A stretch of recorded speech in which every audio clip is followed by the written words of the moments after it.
a sense of accomplishment after working on this for over a year. To have it come from an idea in your head and then to become a physical reality is unlike anything that I've ever experienced before. So I'd recommend it to anyone, especially the entrepreneurial mindset type. Just to have something physical can be super life-changing. Welcome to the award-winning Authors Show. I'm your host, Lisa Umina, CEO of Halo Publishing International. If you're ready to become an award-winning author, then let's get started. Thank you for joining us today. We have Brooke Young. Oh, she's a recent author. She just published a children's book, Murphy's Miraculous Mission. I know that's kind of hard to say, but it's so beautiful. It's all those beautiful MMMs, right? Oh, triple M, right? So we gotta love the alliteration. Exactly. You know, a lot of our clients want to learn how to promote their book.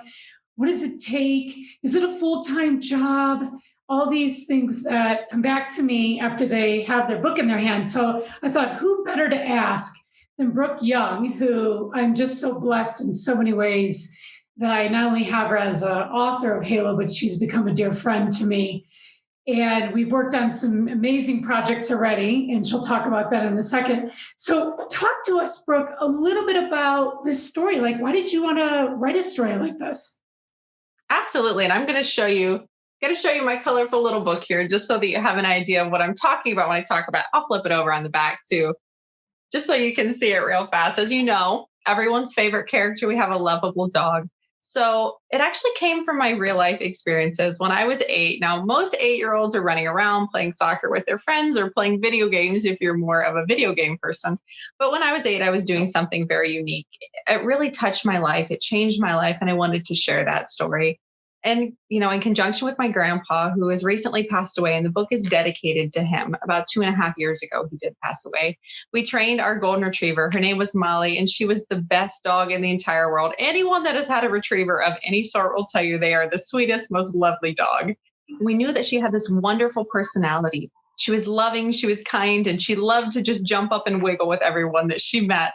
And so we said, what could we do to utilize her skills? I mean, she was just this wonderful dog.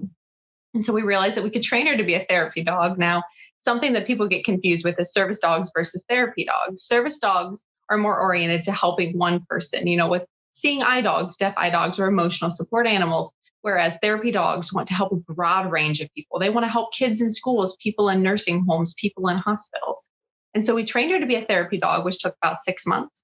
And we spent the past 5 to 6 years when I was a child, those 5 to 6 years, actually visiting every single week to nursing homes in our local area. We cultivated amazing multi-generational friendships, and it changed my life by being able to see their perspective. And I learned so much.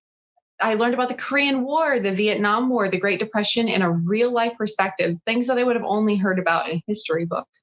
So those multi-generational relationships changed and enriched my life, and I wanted all kids to learn about them. I don't think they're prized enough in society. Well, show us a couple of the illustrations inside. And of course, my dear Murray. Now, Murray is a Saint Berdoodle. If anyone knows what that is, it's a Saint Bernard Goliath Doodle Poodle, and he's huge. So a couple illustrations. Something that was very important to me was I wanted to have diversity and a lot of inclusion in the book. So here we have Murray becoming a therapy dog. It was his shining moment, of course. But an illustration that I really love is I wanted to have an oxygen tank because I don't think they're normalized. And I think so many kids have questions about what oxygen tanks are, what oxygen tanks do. And so I think bringing wheelchairs and oxygen tanks and crutches to the forefront is really important so that we aren't scared of them or we don't see people that maybe have to use those items as different. Okay. And again, with a little bit of the diversity, it was very important to me to have diverse characters. And then, of course, the back, we have a picture of me, but who doesn't love this little picture of Murray? And I have to tell you, in real life, he's literally the cutest big best friend ever, although he's a little hard on the arm. He weighs about as much as I do. Jeez. Well, and then here you are now with this beautiful message. Like you said, it's diverse. Children of all ages will enjoy it. Pet owners. I mean, it's a book that you got to have in your house, right? But talk to us then. At this point, now that you have the book in your hand, like, what are like 3 benefits now that you look at this picture from becoming an author? The biggest one for me, and this may sound a little bit flower child, so don't laugh at me, is that I like the human connection. There are so many connections you make with people that may email you and say, hey, I read your book to my kid and they asked this question, or they had this thought when they were talking to their friend the next day. And for me, to be able to have that human connection on such a broad scale, we are so disconnected right now behind our Zoom screens, and our contemporary world has so much divisiveness. And so for this book to be unifying, for people to connect over it in their own families, but to reach out and connect with me has been absolutely meaningful. And I would recommend it to anyone. Secondly, the sense of accomplishment. I have to share the sense of accomplishment after working on this for over a year, to have it be a physical. And I will tell my parents this often, and I tell my dog, but he doesn't respond to me, is that to have it come from an idea in your head and then to become a physical reality is unlike anything that I've ever experienced before. I started a business when I was 16. I'm just going to throw it out there for people. And the sense of accomplishment from having a physical book versus having the business has been completely different. So I'd recommend it to anyone, especially the entrepreneurial mindset type. Just to have something physical can be super life-changing. And then thirdly, I feel that my sense of personal growth and my sense of personal connection has totally changed since having this. Now, when I first had the call, I could think back, I was deadheading my million flowers because I'm not only a pet hoarder, I'm a flower hoarder too. So I was deadheading my flowers, watering my millions of flowers. And then I was on this call and I just felt something click inside. And I realized that I did have the potential to make it happen. And I was like, wow, this is cool. Because I was young 19 when I received the call, and now I'm a little bit older 19. But actually I was 18 when I did the call. So wow, I was wrong. I'm bad with numbers. Don't trust these numbers.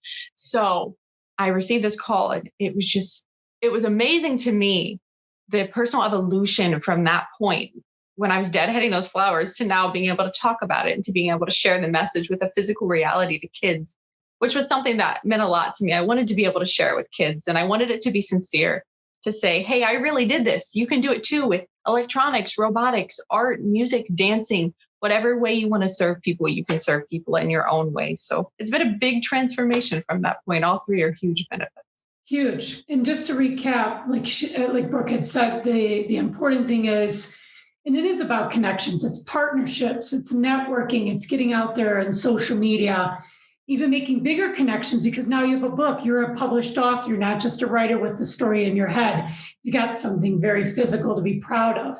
Your second thing that you talked about, which I think is, even for me as an award-winning author, is to know that, yeah, what a beautiful life achievement. I mean, I think I own my own company, obviously, too. But when I got my book in my hands the first time, I mean, I started crying. I'm Sicilian. So I was like, I'm a different sort of person. Yeah. My dog was like, what is here? Exactly. And then someone says, when's your next one coming out? I'm like, can't we just enjoy the first moment of my first book? Everyone asks me that too. They're like, when's the sequel? I'm like, please let me have this moment. And then the third, which I think really hones in on everything, is that we do, as children's authors, become role models.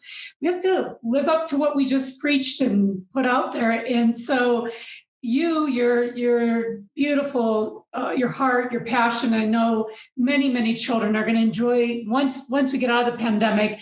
I know you've got planned some school visits, doing some library visits, and connecting. Like you said, it's really important. You want to connect your message to children of all ages, which I think is absolutely beautiful. Talk to me, though, that you're missing one little element here. Didn't you say something about, I don't know, Miss Ohio, the book? I don't know. What are we doing there now? Well, I knew she was going to bring it up. And just to recap, I feel so likewise. I think the partnership has been beautiful, and there's no one better I could have picked to tell the story. So yes, I'll be competing for Miss Ohio in June. And I'm Miss Heart of Ohio 2020 and 2021. Thank you. Thank you, Pam. Congratulations. But I always say it's a lot of work. It's a lot of work. And I'll let you be the judge of that, see if I have a big heart. That's why I like to believe I got that one, but we'll see.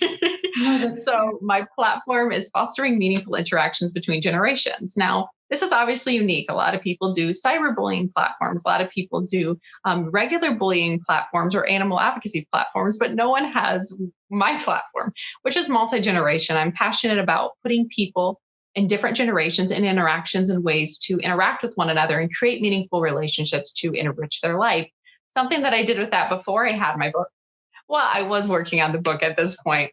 So I actually started a program called Pandemic Pals. Now, who hasn't felt a little bit depressed by the pandemic? I felt depressed. Lisa, did you feel depressed? Yes, Yeah, absolutely. the pandemic's literally How can we depressing. not? Yeah. So who wasn't a little depressed by the pandemic? And my favorite population, which is the aging population, is obviously more depressed because they're isolated, they're struggling. And as my book will show you, I'm a big advocate for the aging population. They're one of my favorite groups of people.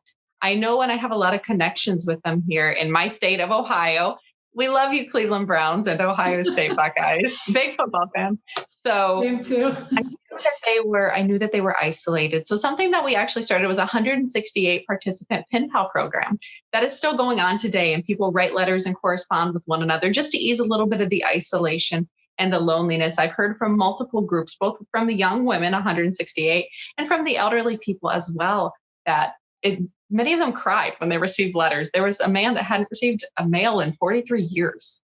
That was able to get a letter. Just to be thought of, right? This is what this means. We're supposed to get that message through this, is to think and reach out to people. Right. And that's where the book came in. So I worked with older girls. I'd worked with girls that were 14 to 24 to write these letters.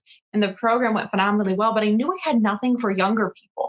And you have to start it from the bottom up if you really want people to understand this idea. And I knew that I had this unique story. And at this time, it was living in a Word document on my computer. Now I was typing out what I remembered, and it was really kind of going nowhere. So, and that's when I said, well, maybe I could write a book. And I was like, well, I'm a terrible drawer. I can draw stick figures, so I definitely can't do illustrations. And I was like, well, I don't trust myself to edit. As I showed you before, I'm not too trustworthy with numbers. So I knew that I could write the story, but I didn't know how to do any of the other things. And that's where Halo really came in and assisted me. They're like, okay, we're going to edit it because you're not trustworthy. We're going to find you an illustrator that can do beautiful, colorful, and as I mentioned, diverse illustrations. And we're going to do graphic designing. We're going to help you with the marketing. We're going to help you get it listed on Amazon, because I may be young, but tech really isn't my thing. So, and so many of those things meant the world to me, to know that I had someone to advocate for me on my behalf, but to show me the ropes too, because you have to remember, no one goes into this knowing everything. I think it's important to be compassionate, important to be gentle with yourself, and know that you have someone to turn to if you have questions. And I have to say, Lisa has answered a million questions for me. I ask questions like mad, I'm a little bit crazy. I would just write her out an email of questions, and she's never once been angry for me asking 50 questions in an email. So I just have to throw that shout out there. Brooke, I also want to, I think you would too. We don't want to miss out thanking Chad Thompson. Chad Thompson illustrated the book beautifully. He was my illustrator for my books. He helped me to win the award for my third book that I wrote. So I definitely want to give a shout out to Chad. He's been with us over. And he's such a sweet person. Yeah. Who doesn't love him? He's so passionate. And so one thing too, what message do you want to leave for our audience today? And then we'll let them know then too how they can get your book. For sure. So again, like I said, with my platform, multi-generation has really driven my life, but it wasn't on such a big scale until I was able to have the physical product. It's such an abstract idea. Putting people in ways and places where they can interact with each other, a senior and a kid, it's good, but people don't really understand it until they can see something physical. When I was sharing my story, just without a book, just sharing what I remembered, I noticed that people were touched by it. And I knew I could do that on a broader scale if I was to really go out and do it. Now, obviously the first step is hard. I did musical theater. I'm going to roll off here for just a second, but I was Mulan in the Mulan production. Well, a quote that I really love from that is, the journey of 1,000 miles begins with a single step. I think that taking the first step is always the hardest, but once you take that initial step, you build up so much inertia, and you have so much force to go forward. So I would encourage anybody to please explore doing it. It's been great for me. And now people understand what I'm saying a lot more. It all came together. So where can we find Brooke's book? You can find it on Amazon, Barnes & Noble, Goodreads, Books A Million. It's also available globally to 100 countries, 40,000 stores nationally. And if you want an autographed copy from Murphy and Brooke, you'll need to reach out to her. You can easily find her on any social media platform. She's big on LinkedIn. A lot of customers have come our way because of you. Actually, let's turn that around. You have found us some amazing stories and amazing people. So thanks for being the scout for Halo Publishing. I can't thank you enough. I think it's so important for people to be able to share their story. And it's obviously changed me, so I want other people to do it. Thank you for listening to today's episode. If you're ready to publish your book, please submit your manuscript on halopublishing.com. Or you can download our free publishing guide to learn everything you need to know about the entire self-publishing process. Start writing your legacy today.